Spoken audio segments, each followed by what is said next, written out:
எங்க ஆத்தா ஒரு கோழி அடிச்சு குழம்பு வச்சா. அந்த கோழி தலைய யார் திங்கணும்?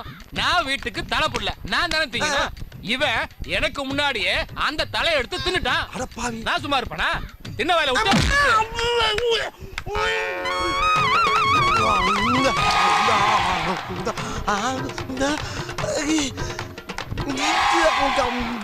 இப்படி ரத்தம் வர மாதிரி அடிச்சா நான் சும்மா விட்டுருவேன். 8 மிதிச்சு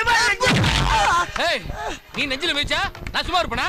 புடிச்சா நச்சுன்னு விட்டா ஒரு அவன் அங்க அடிச்சதை நான் விட்டேன். காது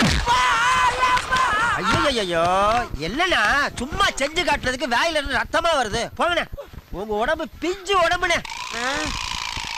எனக்கு வேணாம் சொல்ற தம்பி.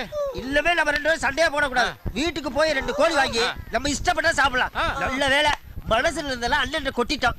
வா வீட்டுக்கு போலாம். வா.